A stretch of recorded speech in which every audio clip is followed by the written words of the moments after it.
The day I found out my parents had declared me dead, I was standing in a parking lot in downtown Columbus, Ohio, holding a gas station coffee that had gone cold somewhere between the highway exit and the moment I saw them. My mother was already inside. Through the floor-to-ceiling glass of the Meridian Life Insurance building, I could see the back of her coat, burgundy wool, the one she wore to my grandmother's funeral 3 years ago. My father was holding the door open. Not for her. He had already let it close behind her. He was holding it for a claims representative in a lanyard who was trying to carry a stack of folders and a water bottle at the same time. My father, Richard Calloway, could perform decency for strangers with extraordinary precision. He just never learned to aim it at me. I did not move for a full minute. The cardboard sleeve of the coffee cup was losing warmth against my palm and I stood there, watching my father step inside after the stranger, watching the glass door swing shut on its hydraulic arm, watching the lobby swallow both of them whole. I had driven 4 hours that morning from a hotel in Pittsburgh where I had been staying since landing back in the United States 6 days ago, after 14 months working overseas. I had come to Columbus for 2 reasons. The first was a consulting contract I was in the final stages of signing with a firm on the north side. The second was the letter I had received 9 days ago at my forwarding address, from Meridian Life Insurance, addressed not to me but to the estate of Maya Calloway, deceased. My name is Maya Calloway. I am 31 years old. And I was not deceased. My parents were standing at a claims counter inside that building trying to collect $500,000 on a life insurance policy taken out in my name when I was 11 years old, using a death certificate that someone had forged. If you're enjoying this story so far, don't forget to hit the like button and subscribe. Drop a comment telling me where in the world you're watching from. I love hearing from you. Let me take you back, because you need to understand what kind of family produces parents who file a death certificate on a living child. Not the sensational version of that sentence. The real one. I grew up in Maplewood, Ohio, a suburb of Columbus known for its school district ratings and its complete absence of anything interesting. My parents, Richard and Darlene Calloway, were the kind of couple who matched in every visible way: same church, same block association, same way of cutting a conversation short when it moved toward anything uncomfortable. My father worked in commercial insurance for 26 years. My mother ran a tutoring center out of our house, mostly middle schoolers struggling with algebra. She was warm with other people's children. Patient in a way she rationed carefully with her own. There were 2 of us. Me, Maya, the older one. And my brother Carson, 2 years younger, who had arrived in this world with the specific gift of appearing to give a great deal while requiring even more. I want to be precise about Carson because I have no interest in making him a villain. He is not quite. He is not cruel. He has never been openly unkind to me.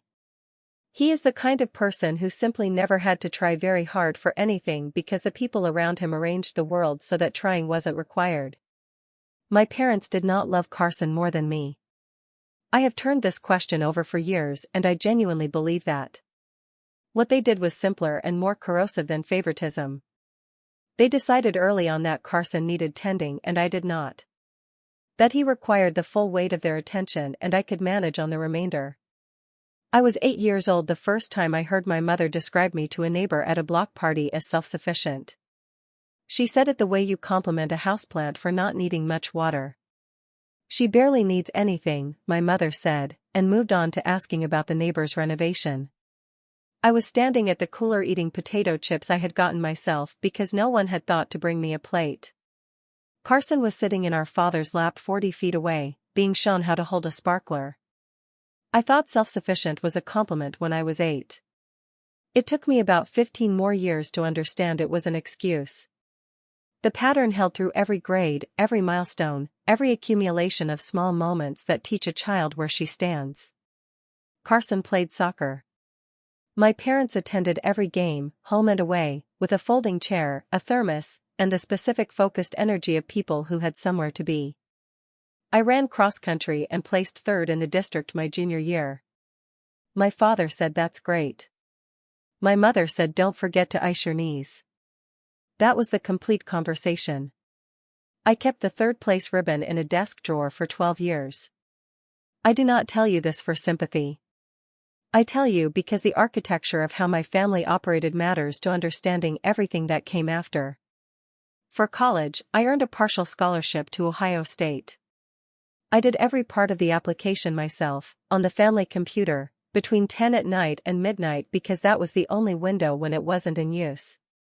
Carson received a full academic grant to a smaller school downstate. My parents spent 3 consecutive weekends on his application, coordinating recommendation letters and driving him to campus tours. When I got my acceptance, my mother hugged me for a moment and said, "We always knew you'd figure it out." When Carson got his, they took us to dinner at the nicest restaurant in Maplewood. My father gave a toast. He said he had never been more proud. I want to tell you those moments broke me. But they did not. They made me quiet in a way that looked like resilience from the outside and cost me everything on the inside. I stopped expecting things. I stopped asking for the space I deserved at the table. I built a very clean, very private interior life, and I excelled, because excelling was the only form of visibility available to me. Master's degree in business analytics. 3 years at a mid-sized consulting firm in Atlanta. A reputation for delivery that opened doors faster than any relationship I had to that point ever had. The life insurance policy was taken out when I was 11 years old. My father believed in coverage the way some people believe in vitamins, comprehensively and without questioning whether the dosage made sense. He put a $250,000 whole life policy on Carson. He put a $500,000 term policy on me. He explained once at dinner, in the tone of a man who treated the dinner table as a classroom, that the term policy was larger because of the actuarial relationship between the insured's age and the payout timeline. I was 11. I nodded and ate my green beans. What I understand now, 2 decades later, is that a $500,000 policy on a child, with both parents named as sole beneficiaries, is either an act of meticulous financial planning or a piece of paper that becomes very valuable if the right set of circumstances ever presents itself. For 20 years, nothing happened. The policy renewed each year. My father kept paying the premiums. I moved to Atlanta, then to Philadelphia briefly for a graduate program, then back. In January of the year before last, I accepted a 14-month contract position with a global consulting group. The assignment was in Manila, Philippines, infrastructure analytics for a regional development bank. It was the largest and most complex engagement of my career. I said yes without hesitation. The distance, I later understood, was the variable my family had been waiting for without knowing they were waiting. I was not estranged from my parents when I left. I want to be clear about that. We were not close in any way that mattered, but we were not cut off. I called on holidays and texted on birthdays. I sent photographs occasionally. The time difference between Columbus and Manila runs between 12 and 13 hours depending on the season, and my workload in the early months was relentless: project launches, stakeholder meetings, reporting cycles that left little room for maintaining relationships that had never required much effort to keep at their usual temperature of polite and distant. My contact with home slowed to once a month. Sometimes less. My mother stopped initiating calls around month 4. My father responded to texts with 1 or 2 words. Carson did not reach out at all, which was not unusual. Carson only called when he needed something. I did not know, during those 14 months, that my parents had been telling people I had died. I found out the way you find out about things that have been hidden with real intention. Someone slipped. Not a person, a system. In early February, 9 days before my scheduled return flight to the United States, I received a piece of forwarded mail at my domestic correspondence address, a mail forwarding service in Columbus I had used for 2 years to handle banking statements, licensing renewals, anything official that still required a physical address. The envelope was from Meridian Life Insurance. It was addressed to the estate of Maya Calloway, care of Richard and Darlene Calloway, with a forwarding notation that had redirected it to my service because my name appeared on the account as the insured party and the service had flagged the mismatch between the estate designation and the active account holder. Inside was a claim status notification. The language was measured and formal the way insurance correspondence always is, but the content was not. It informed the listed beneficiaries, Richard J. Calloway and Darlene M. Calloway, that their claim for death benefits under policy number ending in 7741 was under secondary review and that additional documentation would be required before disbursement could proceed. Attached was a request for a certified copy of the foreign death certificate, a consular notarization, and a sworn affidavit from a witness to the circumstances of death. The circumstances of death, according to a separate document included in the same envelope, were listed as a vehicle accident in Quezon City, Philippines, on the afternoon of November 14. The document carried my full legal name, my date of birth, my social security number, and a notary stamp from a firm I had never heard of. In every formal sense, it was a death certificate. Every piece of information on it, except my name and the date I was born, was fabricated. On November 14, I had been sitting in a conference room in Makati City, a 40-minute drive from Quezon City. I had been presenting a quarterly infrastructure analysis to a panel of 12 people that included 3 representatives from the Development Bank and my project supervisor, Dr. Darlene Calloway, who had countersigned my attendance documentation that same afternoon. I was not in a vehicle. I was not in Quezon City. I was alive and I was working, and there were a dozen witnesses who could confirm it. My parents had filed a fraudulent death certificate, specific enough in its details to pass an initial review, and submitted a $500,000 insurance claim against my life.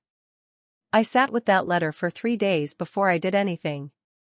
I need you to understand that.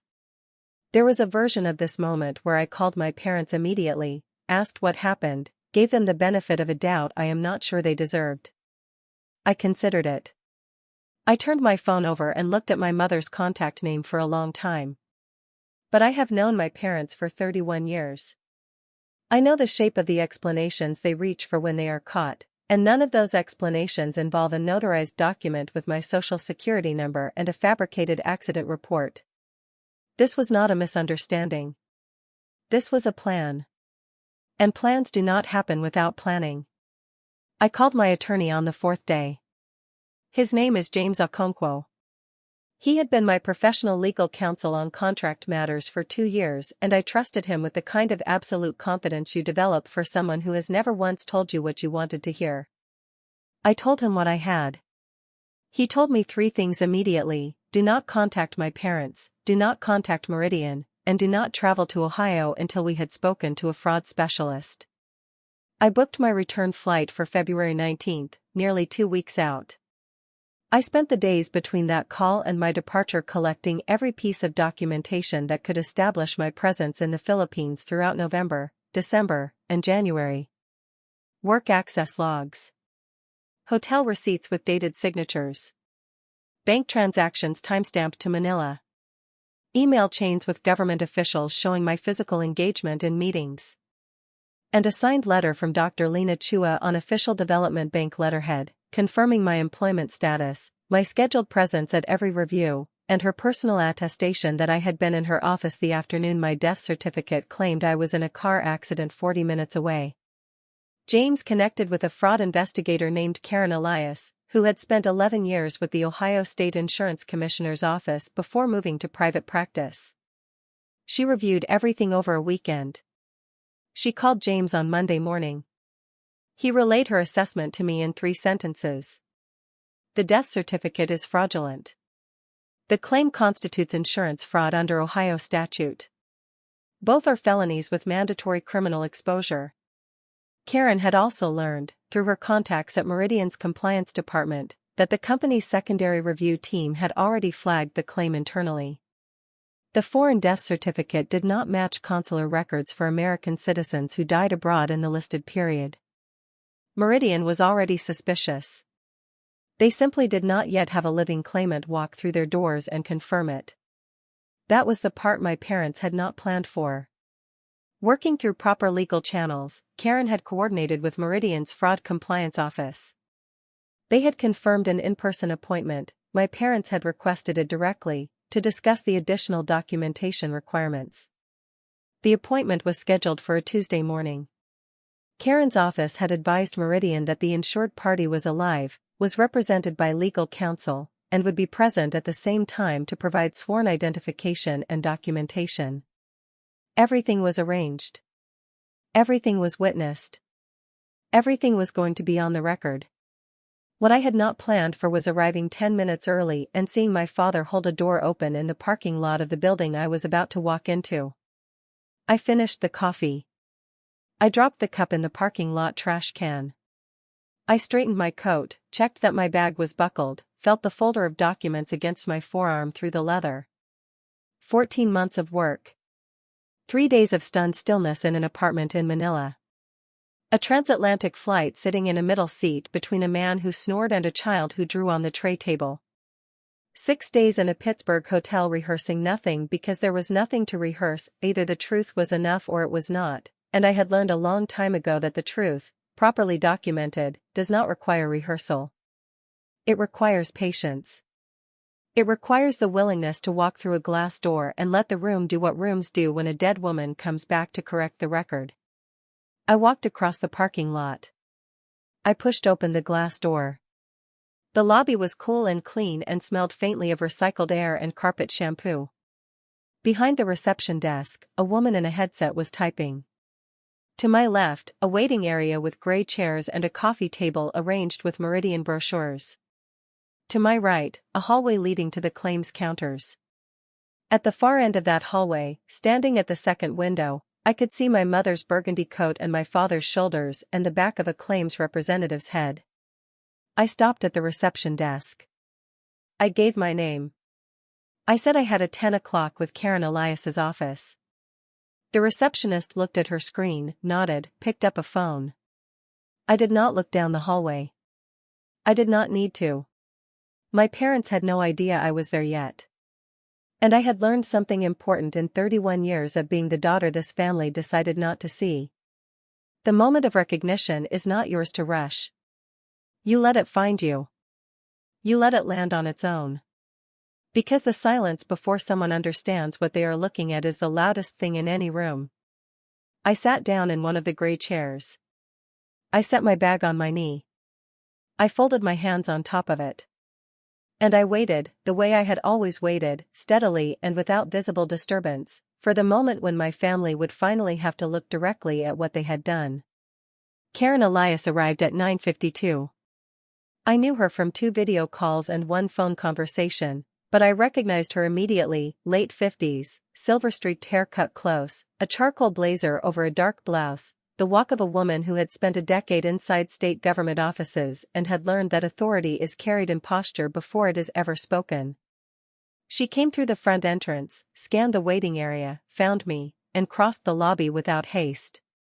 She sat in the chair beside mine without a greeting, opened a leather portfolio on her knee, and said in a voice low enough that only I could hear it, "They are at window 2. The claims supervisor has been briefed. A compliance officer from Meridian's fraud unit is already in the back. When the supervisor signals, we go to the counter together. Do you have the documents?" I patted the folder in my bag. "All of it." She nodded once, the way people nod when they have already accounted for every variable and are simply confirming the final one. James Okonkwo was not present in person. He had advised me the day before that his role at this stage was evidentiary, not physical, and that Karen was the appropriate party to have in that room. He had also said, in the dry, precise way he said everything, "Maya, you do not need to say very much. The documents will say it for you. That is why we spent 3 weeks building them." I sat in that gray chair for 6 minutes. I know it was 6 because I looked at my watch when Karen sat down and again when the reception desk phone rang and the woman in the headset looked toward us and gave a small, deliberate nod.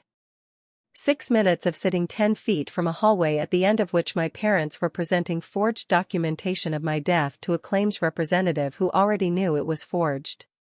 6 minutes of breathing at a rate I had to consciously manage because my body understood the weight of what was about to happen even when my mind was working to stay level. I thought about something my graduate thesis advisor told me once, in a different context entirely. The moment before a finding is confirmed is the most dangerous moment in any investigation, Because it is the last moment in which you could still be wrong. After confirmation, the work begins. Before it, you are still carrying doubt like ballast. I let the doubt go in that waiting room. I had carried enough weight for enough years. I was not wrong. I was alive. And I was about to prove it in the most specific and irrefutable way available to me. Karen stood. I stood. We walked down the hallway. I want to describe what I saw when I came around the corner to the claims area, because the image of it has stayed with me with the kind of clarity that only arrives when your nervous system understands that something permanent is happening. There were 4 windows along the counter, separated by frosted glass partitions. Window 1 was empty. Window 3 had a young couple filling out forms. Window 4 was closed. At window 2, my mother stood with her purse strap over one shoulder and a manila folder open on the counter in front of her. My father stood slightly behind and to her left in the posture he had occupied my entire life, adjacent to whatever was happening, present enough to claim involvement, removed enough to deny responsibility. The claims supervisor, a man in his 40s named Mr. Brent according to the nameplate visible from where I stood, was behind the counter with a document in his hand. He was reading it with the focused neutrality of someone who has been told exactly what is about to happen and is holding his expression in place by professional discipline. My mother was speaking. I could hear her voice before I could distinguish the words, that specific register she used for institutions, pharmacies, banks, school offices, smooth and cooperative and faintly aggrieved, the voice of a woman who considered herself fundamentally reasonable and expected the world to reflect that back. She was explaining something about the consular process, about documentation delays, about how these things take time when a death occurs abroad. She was mid-sentence when Mr. Brent looked up from the document in his hand, looked past her, and looked directly at me. My mother turned. I have tried to find the right word for what crossed her face in that first second and I have not been able to locate one that is both accurate and fair. It was not simple shock. Shock is clean and momentary. What I watched move through my mother's expression in the space of 1 second was something layered, recognition, confusion, the beginning of an explanation assembling itself before she had even fully processed what she was seeing, and underneath all of it, in the place where she could not perform anything, something that looked very much like the specific fear of a person who has just understood that the thing they believed was contained is no longer contained. She said my name. Just my name. Maya. The way you say a word when you are testing whether it still means what you thought it meant. My father turned a half-second after her. He did not say anything. He looked at me the way he had looked at the front door on the night he held it open for me to leave every gathering I had ever quietly excused myself from, with an expression that was not cruelty but was its own particular failure. The expression of a man who sees a consequence arriving and has no language for it because he spent his life refusing to develop one. If you're hooked on this story, make sure to subscribe and turn on notifications so you never miss an upload.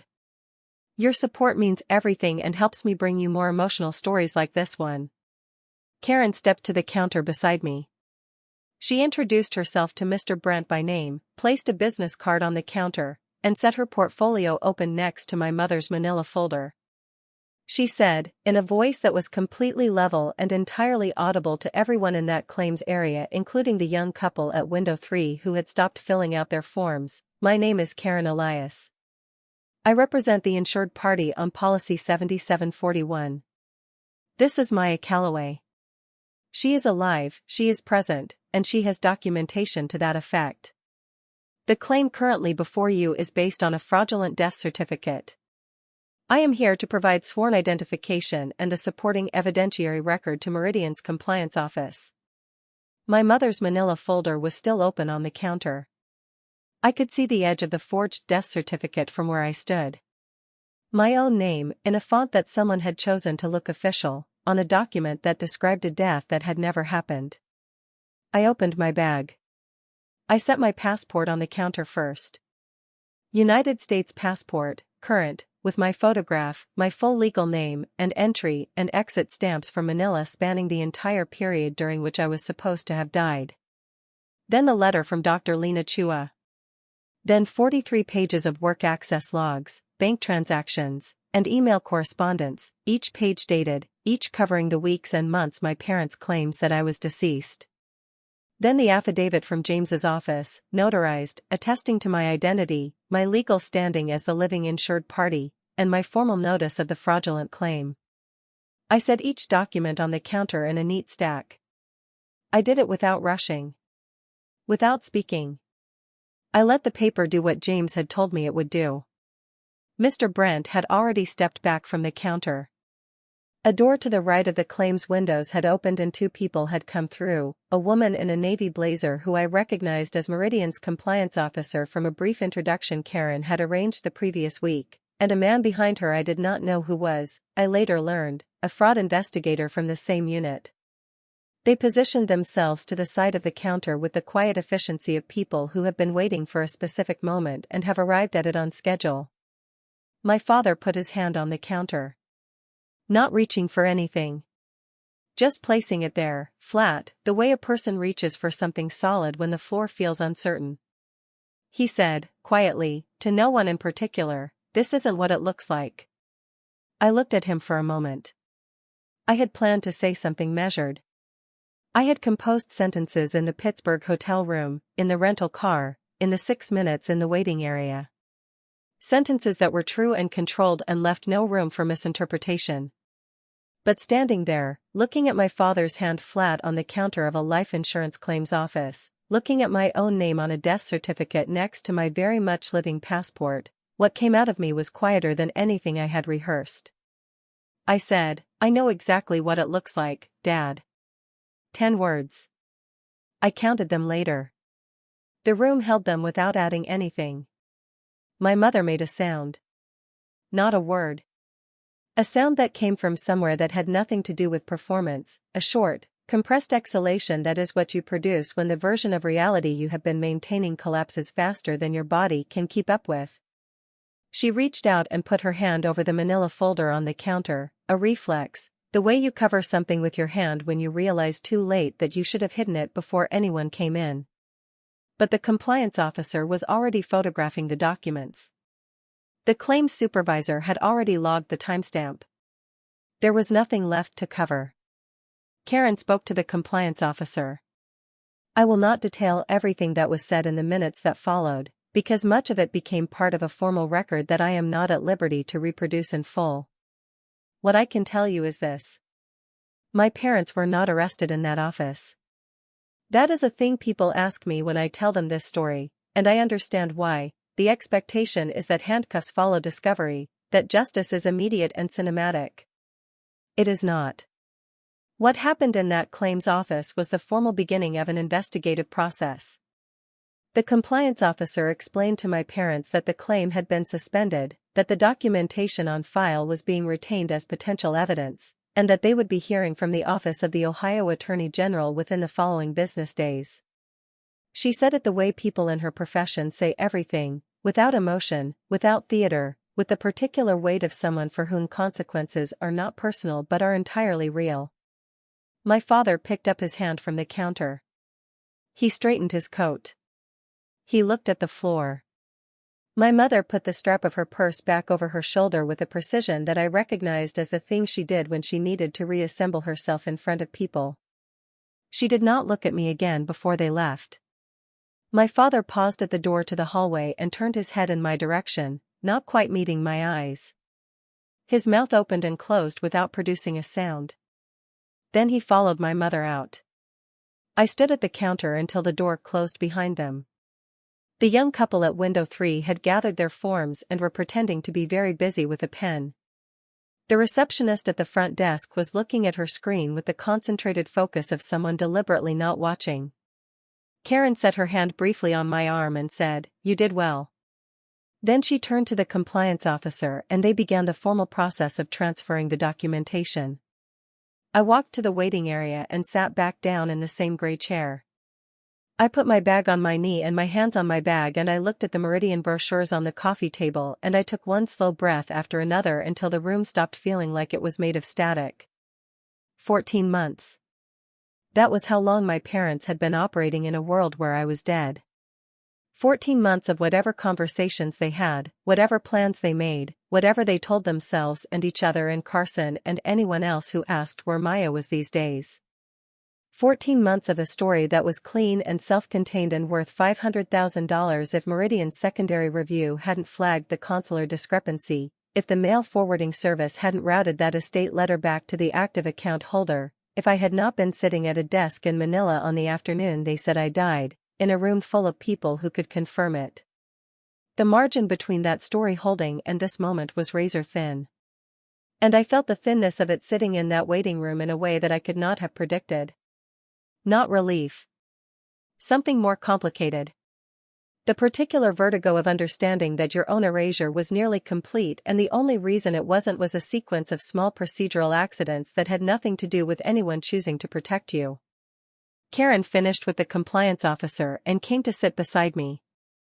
She had a pen in her hand and she was already making notes in her portfolio. She told me what came next in the same measured tone she used for everything. The Ohio AG's office would open a criminal investigation. The charges being referred were insurance fraud, forgery of a public record, and criminal impersonation, the last because the forged death certificate had used my social security number and personal identifiers to create a false official document in my name. Individually, each charge carried significant criminal exposure. Together, they constituted a felony case that her contacts in the AG's office had indicated they would take seriously. She said seriously the way she said everything, precisely, without softening it, because precision was the only form of respect she practiced. What about Carson? I asked. She looked up from her notes. Has he been in contact with you since you returned? No. Not since before I left for Manila, actually. She wrote something. We don't have evidence of his direct involvement yet. That may change as the investigation proceeds. I nodded. I had not expected Carson to be the architect of anything. That was not who he was. Carson was the person who benefited from arrangements without needing to understand how they were made.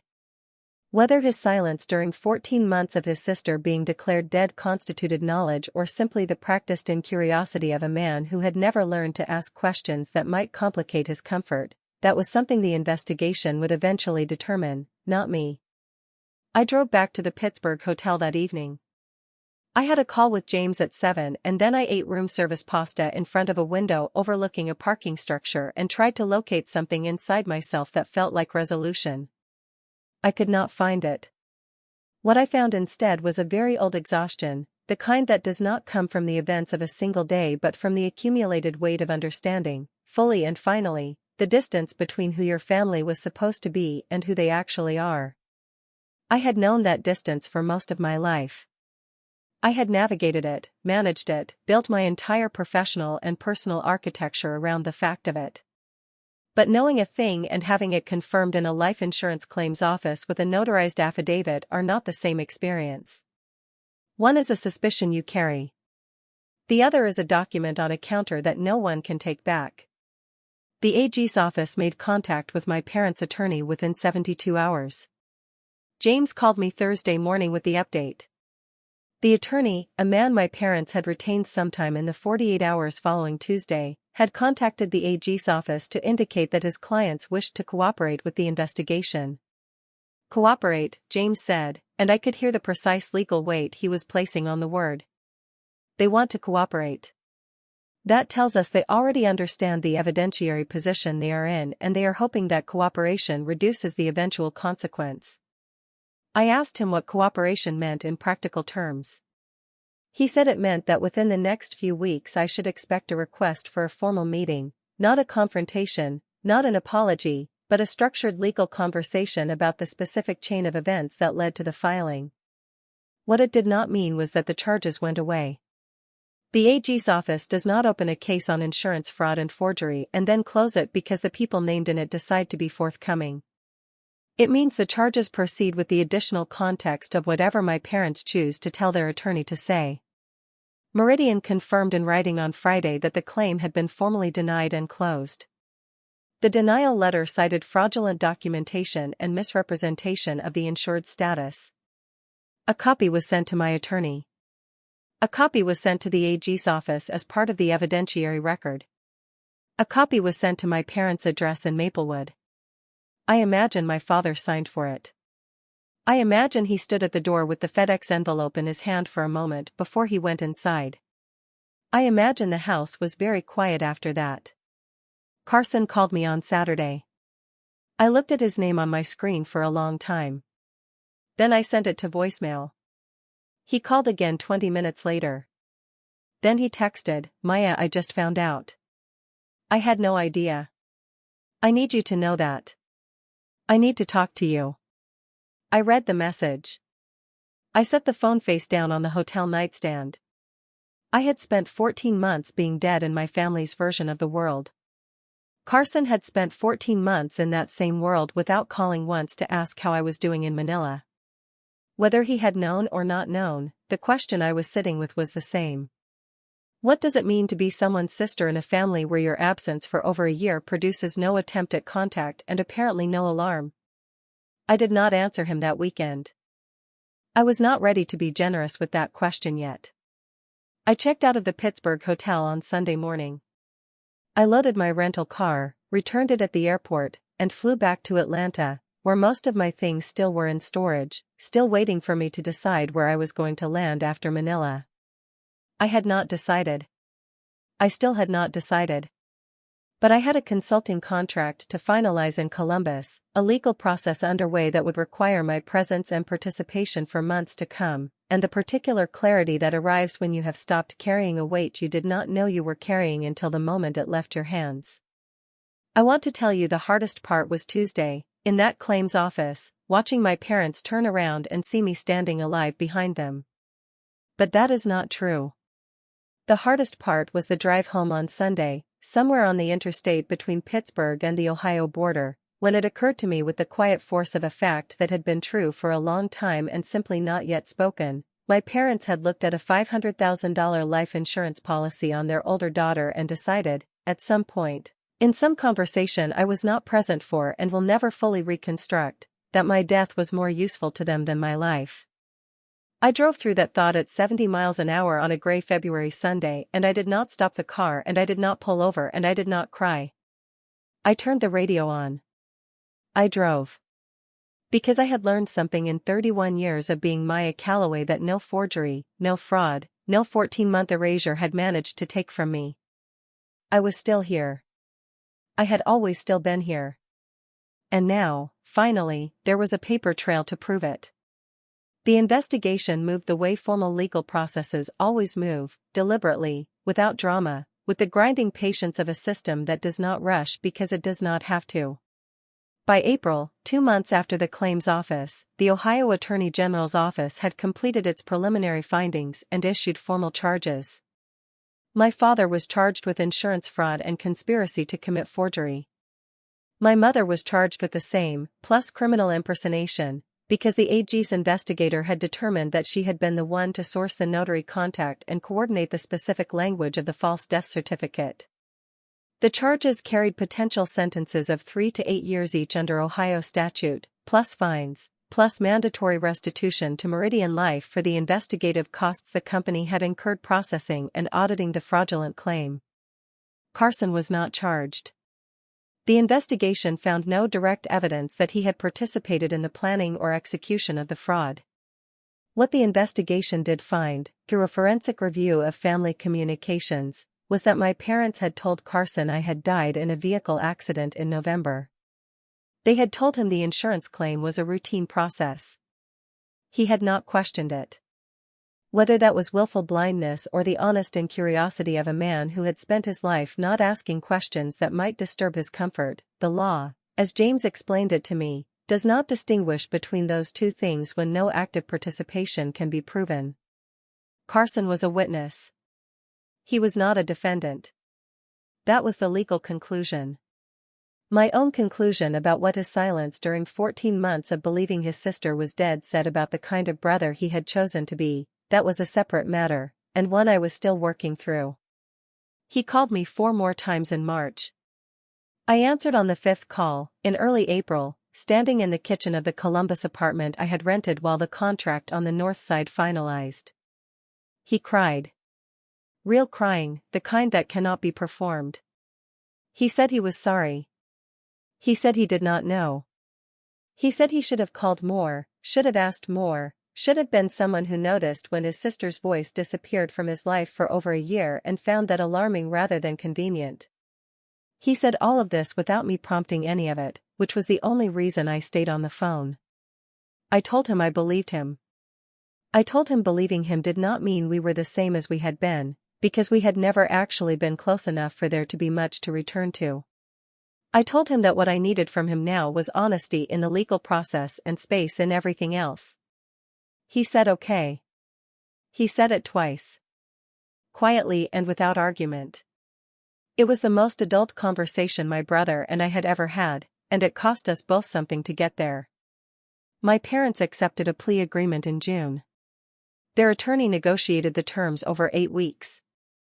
The final agreement reduced the charges to a single count of insurance fraud each, with the conspiracy and impersonation charges dropped in exchange for full cooperation, complete restitution of investigative costs, and a mandatory supervised probation period of 4 years.